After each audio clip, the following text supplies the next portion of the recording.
Since January 6th of this year, we have been going through the Gospel of Mark every week here at Paradox. This is part 18 of 18. We have gone through this book together, and today marks the end of our series in the Gospel of Mark for now.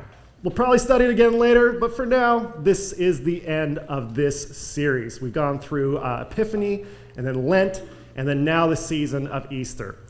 And I wanted to end this with the story of Judas, because when we think of Judas, we often think of Judas and his worst moment. And when I say the name Judas, I have to ask you, what is it that comes to your mind? Because while most of us think of him as someone who betrayed, it doesn't really require you to be in church to know that he is the great betrayer, the one who betrayed Jesus Christ. And yet somehow this person has still inspired some incredible art as people have looked at his life and what he has meant to them. So the question I want us to ask today is Judas more than just this moment where he betrayed Christ, or is that all he is in this story? To answer that question, I want us to go through the Gospel of Mark, and I want to look at every time the author Mark references the man Judas and what it tells us about who he was as a person. So the first time we meet Judas is in chapter 3 of Mark, when Mark is going through and listing the disciples of Jesus. We read here, he appointed the 12 as follows, and it's here that Mark introduced us to Peter, James, and John, and then Andrew, Philip, Bartholomew, Matthew, Thomas, the other James, Thaddeus, Simon the Zealot, and then last and certainly least in Mark's mind is Judas Iscariot, who he says who betrayed Jesus. In other words, he just gives it away right away. He's like, no drama here. We want you to know this is exactly where this story is going, and this is who this guy is. We don't hear from Judas for another 11 chapters. And 11 chapters later, in chapter 14, Judas, his name pops up again for the first time since chapter 3. We read, then Judas Iscariot, one of the 12, went off to the chief priests to hand Jesus over to them. So the next time we see Judas, he's already betraying Jesus. He's already asking the religious structure, hey, if I were to hand you Jesus, how much money would you give me in return? They tell him, and everyone's excited. The very next scene in this chapter is the Last Supper, and Judas isn't even mentioned by name, even though Jesus says, one of you here will betray me. From there, Jesus and his disciples, all 12 of them, Judas included, go to the Garden of Gethsemane. At some point, Judas slips out unnoticed, and Jesus starts talking to some of his closest disciples, and then he interrupts himself, and he says, get up, let's go, look, here comes my betrayer. The very next line then says, in case Mark thinks you missed it, is while Jesus was still speaking, Judas, one of the 12, came up accompanied by a crowd carrying swords and clubs. They had been sent by the chief priests, the religious scholars, and the elders. Mark wants you to know that Jesus' betrayer is Judas, right? And then we read in the very next verse that Judas says, it says, the betrayer had arranged this signal for them. And we hear about how Judas said, hey, the one I kiss is Jesus of Nazareth. And so then we read, Judas went directly to Jesus, kissed him, and said, Rabbi. At this, Mark tells us, they, being the officers, laid hands on Jesus and arrested him. Now, this scene is captured in one of the most influential pieces of Western art by a man named Giotto, which changed the entire way people saw two-dimensional paintings. This kiss of Judas is from the year 1305, and to really feel the emotional impact, you have to get in close and kind of feel how tense this moment would be. I love this painting, and one of my favorite artistic renditions was just created a few decades ago, and you can see it if you go to Sagrada Familia in Barcelona. It's on the Passion facade, and it was created just a few decades ago, and it portrays the same scene, and it looks like this. And I find this to be a very moving piece of art depicting this intense moment in Scripture. Now, after this story, Mark never mentions Judas again. We've gone through all the references to Judas in Mark's gospel. And when we think about the fact that Mark never mentions Judas again, and the only other time he mentions him outside of this story is, oh yeah, he was also one of the 12 disciples, but man, he was the guy who betrayed Jesus, and that's all you need to know about him. It becomes very clear that Judas existed in this story to betray Jesus, right? Like, that's his whole facility in this story. And when I think of Judas's role from this perspective, this is basically how I understood Judas growing up. He was there, and he was only there to betray Jesus, and he doesn't really have much else to add to the story. And who cares what the rest of his life was? This is his role in all of history. And so I grew up with this picture of Judas that he was just always a betrayer. He was a terrible person that Jesus kind of tolerated, and eventually he finally revealed who he was and betrayed Jesus. That all changed in around the year 2006 or 7 when I saw a movie that I was not supposed to see. I was told this movie was just absolute heresy, and if I watched it, it would make me question everything I believed.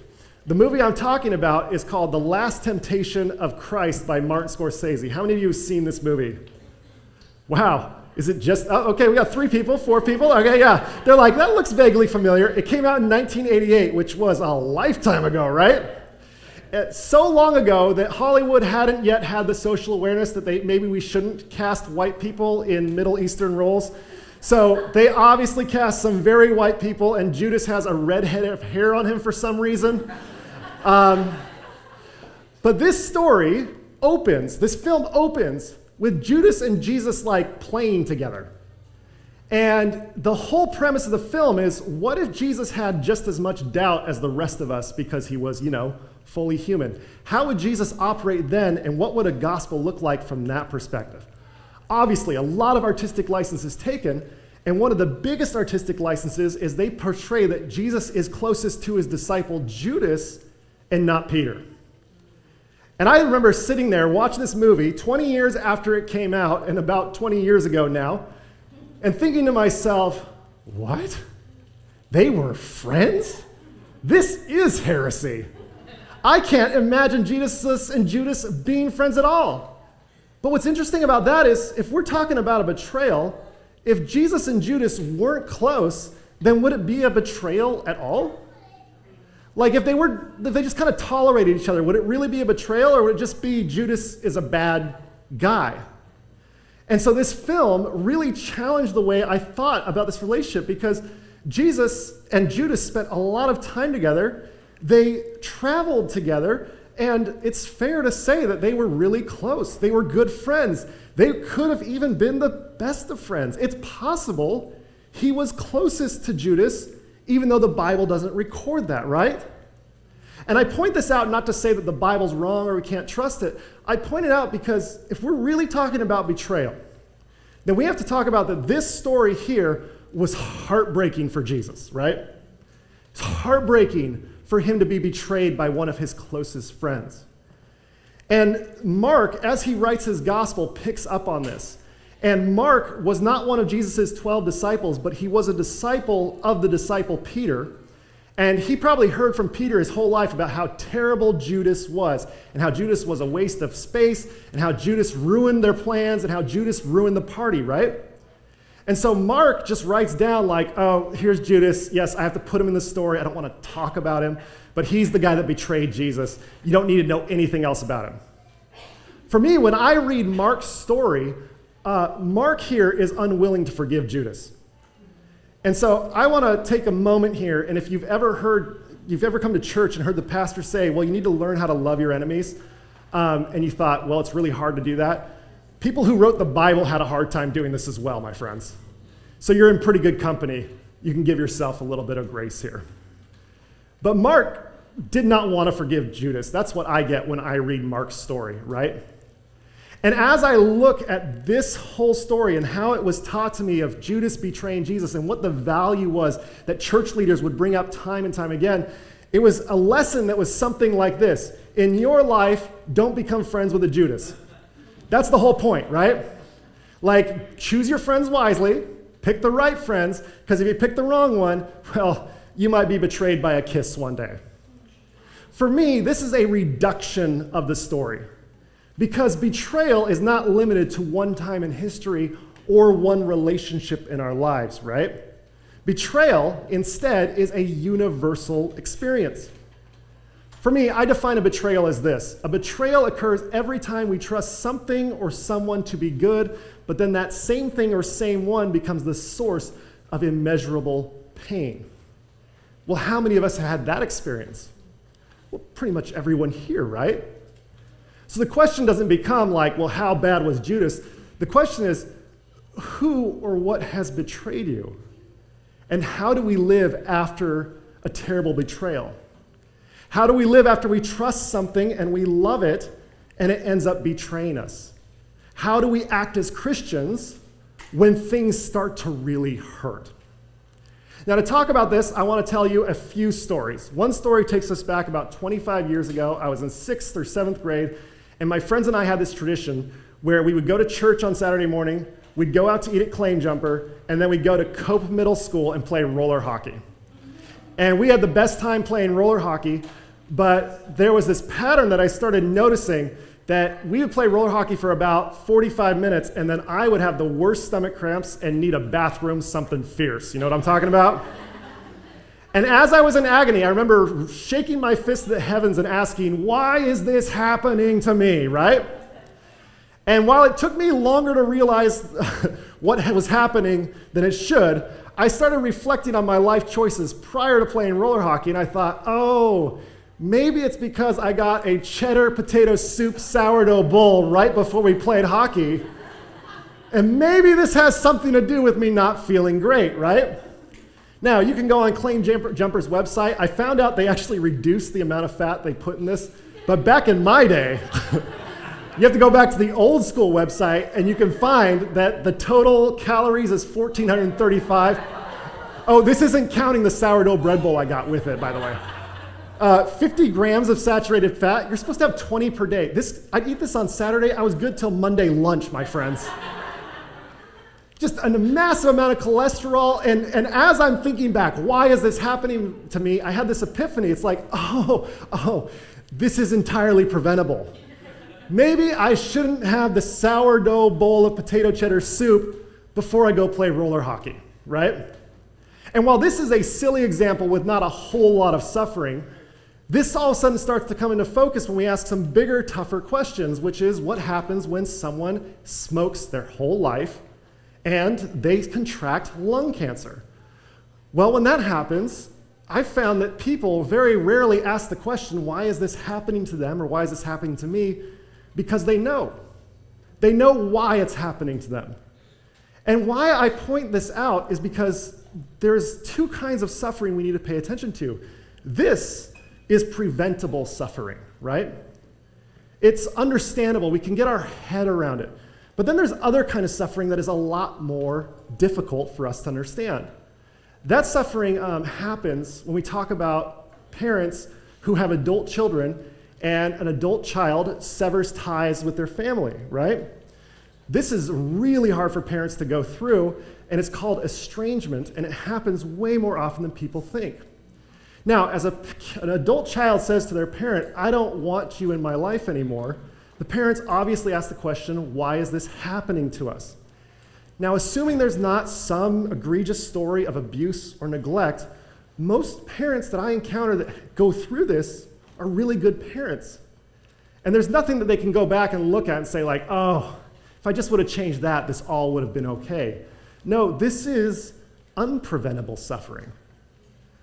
And there is a point where it's like, well, if this is what someone wants to do, they can go through and do this, regardless of how well or unwell you parented.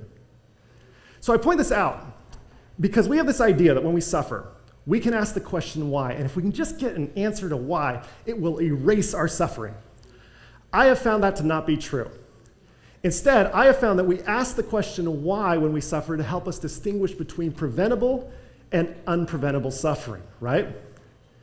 And this idea that we can, if we can just understand why, then we wouldn't suffer as much is not true. Because have you ever been to a funeral for someone who smoked their whole life and had lung cancer? I have. Is it less sad because they had this addiction and suffered from it? Of course not. An answer to the question why will not erase your suffering. We ask why so that way we can figure out if we can prevent something in the future to help us avoid this heartache, right? And so, when it comes to this story of Jesus and Judas, Jesus being very human, I imagine once he's betrayed, is just like, why? Why, Judas? Did you need the money? Because I would have gotten you the money. You can imagine that if Judas was here and we asked him, why did you betray Jesus? He would tell us, he would leave, and we'd all look at each other and say, well, that wasn't really a satisfying answer.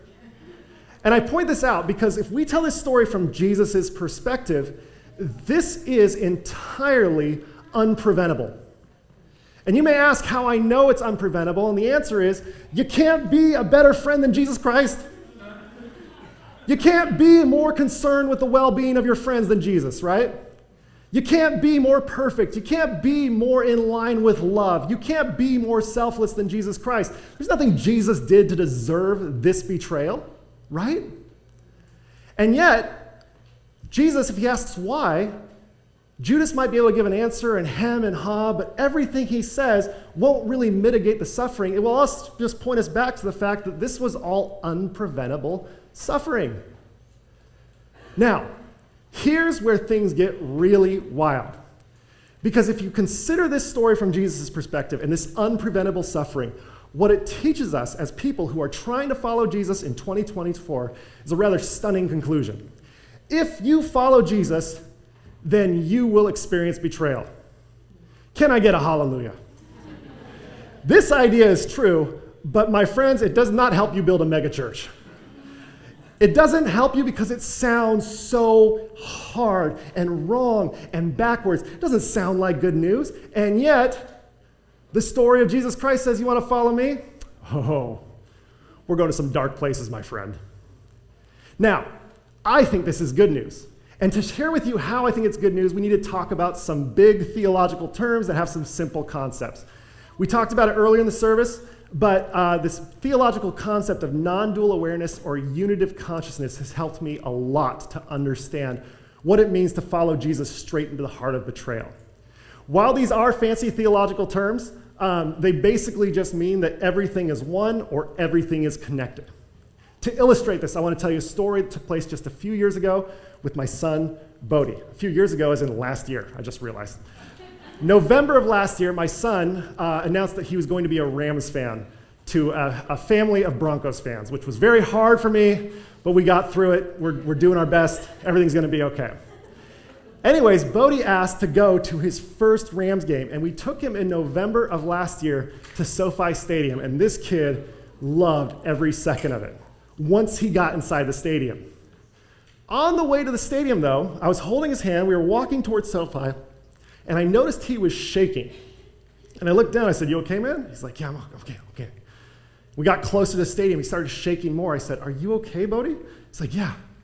We walked close to the stadium, and I was like, Bodhi, what is wrong? You are shaking a lot. And he's like, I just don't want them to lose, Dad. Such a tender moment.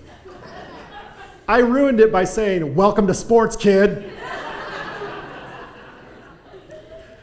And I told him that because I am a jaded and bitter fan. I've had a lot of heartache in my life, right? And when you think about sports, there is a lot of unitive consciousness that you have to bring into sports because there is nothing quite as great as the thrill of winning, but you can't have the thrill of winning without the agony of losing, right? If your team won every game they played, it would be fun for about 8 games, and then you'd be like, what's going on? Are all the games rigged? Think about how we have several people here who are young and they have dreams about the future and they know where they want to go to college. And some people here will probably apply to Stanford because we have some really brilliant kids here at Paradox, right? They'll apply at Stanford, and as they're filling out the application, I picture that their fingers will start to shake as they start to get really nervous. Why? Because Stanford has a 3% acceptance rate, right? And while it would be thrilling and we'd celebrate all together as a church if one kid here was accepted to Stanford, if you apply, oh man, you got a 97% chance of being rejected. It'd be nice if you could eliminate one, right? But you can't. And so you can imagine that someone is nervous as they're filling out this application. One of my favorite living preachers by far is a man named Rob Bell. I once went to a seminar he gave on speaking, on giving sermons like this one, and he said one of the most profound things I've ever heard about what it means to be a preacher. He said, look, you cannot open yourself to be a source of inspiration without also opening yourself to be a source of criticism. If anyone here wants to be a pastor to make everyone happy, I would say you have chosen the wrong field, my friend. There are no other jobs where you can make everyone happy. Find just a job, I guess, is what I would say. A few years ago, I saw the Swedish electronica band, the Royal Concept, live and in concert. And they played 3 songs, and then they started to introduce their songs. And every song after that, they introduced the same way. They said, hey, we went on a writing retreat. We wrote 5 songs. 4 of them were awful. 1 was good. We're going to play the good song now. They'd play that song, and then they'd say, hey, we went on another writing retreat. We wrote 6 songs. 5 were terrible, but man, 1 was good. We're going to play that one now. Every song after that, they introduced the same way, and they said, hey, you like these good songs? There's plenty more where that came from. These songs are awful. We are good at writing bad songs. We're way better at the bad songs than we are at writing good songs. We're professionals in writing bad songs, and then every now and then a good song shows up, and we're like, where'd that come from? And I love the way they introduced it. It all leads us back to this story where Jesus is betrayed. Why? Because he loved. And when I say, if you follow Jesus, then you will experience betrayal, I say this because following Jesus always leads us toward love. And every time we love, we are opening ourselves to betrayal. The unitive consciousness, the non-dual awareness of this story says, oh, betrayal and love are actually the same thing. And as counterintuitive as that is, that's what this story reveals. Now, it's here someone might object and say, oh, but there's got to be a way to love without being betrayed, right? To which I'd say, well, we try, right? While my son chose to be a Rams fan, there are people who says, I don't ever want to lose, so they jump on the bandwagon and become a Chiefs fan, right? And they think to themselves, I'm never going to have to suffer. One day you will suffer again, my friend, I promise. When you look at Stanford, Stanford has all of these videos on YouTube. Every year they post a video of people crying as they open acceptance letters. And these, I get the spine-tingly moments watching these things, and it's just letter after letter. Everyone's like, I got accepted, Mom, Dad, I'm so happy. And they just cry, and everybody's happy, and it moves my soul. I would love it, though, if Stanford posted another video of kids just opening rejection letters over and over again. Right? And if we really want to get real serious about this, with a 3% acceptance rate, I would love it if Stanford said, okay, if you want to know what it's like to apply to Stanford, we're going to post 29 videos of people being rejected, followed by 1 of a guy being accepted. That's what it's like to apply to Stanford. But they don't do that. I understand why. It's probably very painful. I point this out because I've never felt the sting of rejection from Stanford, which raises the question, what is the best way to avoid that pain? Never apply to Stanford in the first place, right? You can disengage. You can live a life of less risk. You can pull back, and you can avoid that pain, right? Think about if you want to preach sermons or say something inspiring, every time you try to say something inspiring or do something inspiring, you open yourself to criticism. You can avoid a lot of criticism if you want. If you just close your mouth and refuse to speak. You hate writing bad songs? I hate writing bad songs too. You can avoid all the bad songs if you're willing to stop writing songs. And here's a story about a guy who loved so recklessly and gave his heart away over and over again to so many people and ended up being betrayed by somebody who he loved dearly. And it raises the question, will you choose to love even though you know it will eventually lead to betrayal? Every time you open your heart to love, you are also opening your heart to betrayal. And this may sound like bad news, to which I would say, oh, if we stop here it is. But there is some good news. Because I'm part of the Christian tradition. And the Christian tradition doesn't conveniently avoid rejections and criticism and bad songs and losing. No, the Christian tradition says, no. It's the rejections, the criticism, the bad songs, and the losing are the very space where we find and encounter Christ. This is all the spaces where we encounter Christ. You think that you can only understand God when you sell a platinum record? Well, then God isn't very big, is he? God doesn't mean much to a lot of us, does she? Right? And so when it comes to the rejections, the criticism, the bad songs, and the losing, that's the very place where the gospel tells us Jesus Christ is found. Now, to all my atheists and agnostics friends, this may all sound like very woo-woo. Let me simplify it and make it more practical here. I would change it if I was speaking specifically to atheists and agnostics, that it's the Christian tradition teaches that it's the rejections, the criticism, the bad songs, and the losing that are what make life worth living. And while the story isn't entirely those things, it's often those things that fuel what makes life good. And as much as I wish something was different about this, it's the reality of what we encounter in this human life. And so when I look at this story and I think about what it means to follow Jesus Christ, who we believe is the Son of God, the very presence of God, we follow Jesus into a betrayal because we open ourselves to love over and over again as Christians, right? And just when a betrayal happens, we say, how could God let this happen? We turn to our side, and who is next to us? Jesus saying, how could God let this betrayal happen? And we realize that even in the worst betrayal, God is still with us. My friends, love will always lead us to betrayal. And while some people may say, like, well, I like the religion where we can avoid all the betrayal and all the pain. Where's that religion? I would say it's not in Christianity. This is the story of experiencing that because you open yourself to love over and over again. And love will lead you to that betrayal. But as Christians, we can have trust and we can love without fear because we know God is found in all of it.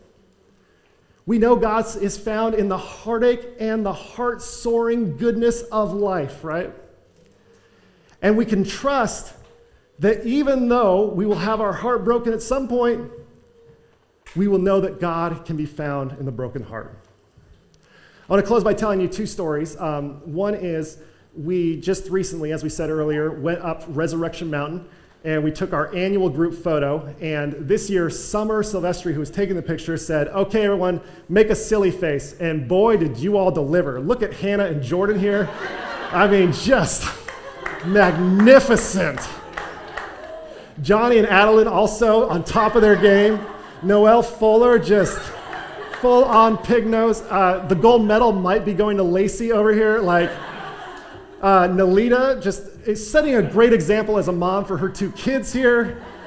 And Eric just 100% committed to the role. I loved zooming in and looking at all of these pictures. And guess what? I do this every year, including last year. When we took our group picture, I go through and I look at each person's face closely because this is such a moving and beautiful time that we get to say, we're together. And as I was looking through last year's picture, there's a very touching moment in this picture, which is right here, which is Bev with her husband, Fred. And Fred passed away last November. And I'm going to say a few things, but I want to just start with a disclaimer. There is nothing we can say or I'm about to say that will ever justify the heartache of betrayal. So please don't misunderstand me and think that I'm trying to write off pain or say that this isn't hard for people, right? This is hard. This is painful. And it is hard, and every time we bury a loved one, it is a betrayal, right? And so I was talking to Bev about, what's the last year has brought her with just all these emotions. Fred passed away. He had a really good quality of life right up until the end, and it really came about so quickly and unexpectedly. But I was talking to Bev, and she told me, she always loved how Fred would point out how God was all around them in nature and in the scenery around them. But he always kind of viewed church as what Christians did. And when I did Fred's memorial service, I had so many people come up to me and say, you were Fred's pastor? I said, yeah. They're like, Fred, I didn't picture him as the church-going type. I said, well, we're not the typical church is all I can say. And as I was talking to Bev, there was this moment that she'll tell you about in a little bit about where things weren't looking good for Fred, and so her discussion group showed up at the hospital and prayed with her on a Wednesday night. And after Fred passed away, that same discussion group, her brother Kevin, Bev and Kevin, her brother, came to the discussion group, and they started singing together, and they sang a song that meant so much to Fred because it talked about God being present in all things, which is what we do with this church, right? And the song was called Communion, and the discussion group sang it together, and now every time Bev hears this song, she, of course, thinks of Fred, as does everyone in that discussion group.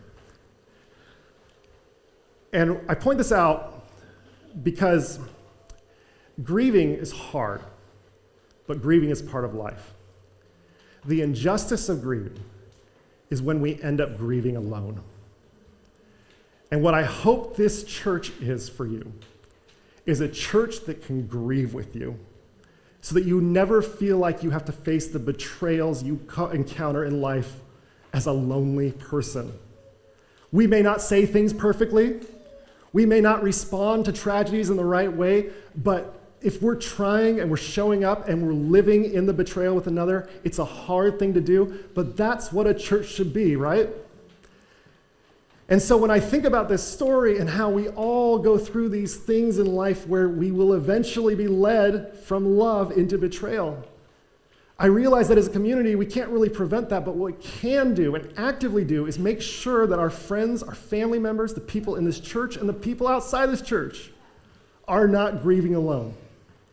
Because that's how we work through this thing together. And while it may sound daunting or depressing to some, this is the counterintuitive direction of the gospel. And the promise of our tradition is that even though love will open yourself to betrayal, you do not need to be afraid because God is found in all things, even in the worst betrayal. My friends, may you love without fear. Amen.